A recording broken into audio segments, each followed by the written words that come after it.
Well, hello, lovelies. I'm here today for just another art update. I'm trying to play catch up and finish off all of my artwork that was created in 2020 by the end of January so that I'm a little caught up and I can then post January's artwork, which I actually haven't filmed much of, but I have more work to do and the week's not over yet, so we'll see how the rest of this week goes.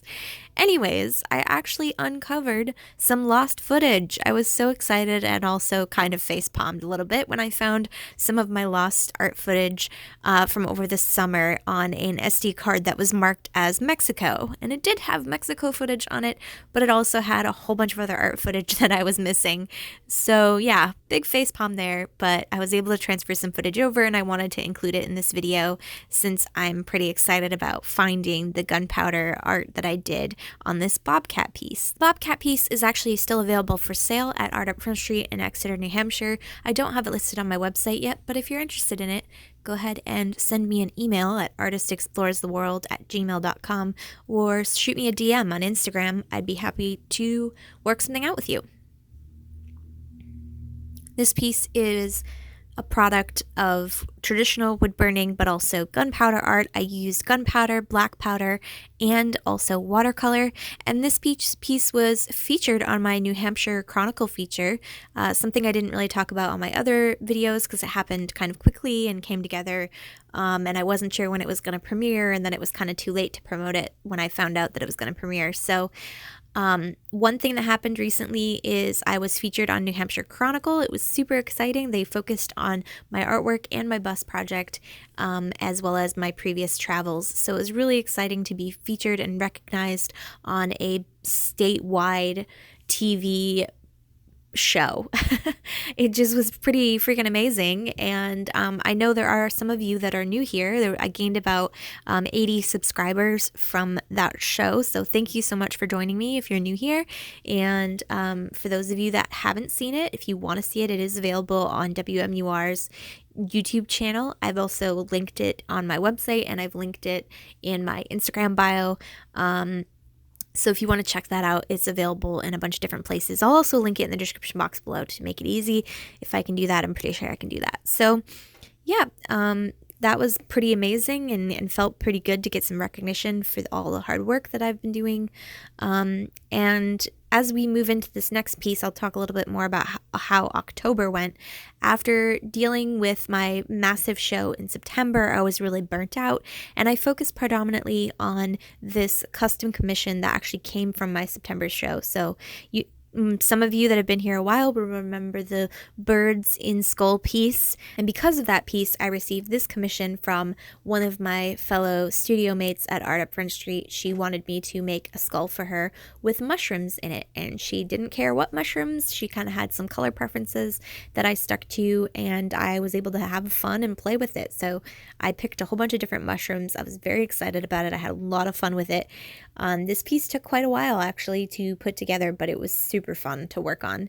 And I started to kind of develop my style that now I do with all of my laser cut pieces, where I break them into sections and I actually, rather than assemble the entire thing, wood burn and then watercolor and then seal, I actually break them into sections of like background, middle ground, and foreground, which makes it easier to glue them together and work with. It's not too many layers to then wood burn and paint at the same time. And also if there's overlapping elements, I can actually get behind those elements. So if you look at the piece from the side, there's no holes in the wood burnings or breaks because there's a piece in the way, if that makes sense. So it creates more depth and believable depth, and you can actually view the pieces from multiple angles without any mistakes or missing marks, and that's what I really love. I'm really starting to focus on building up my wood reliefs and making them interactive, and this piece was the first one that I did that kind of did that, especially with the hole in the skull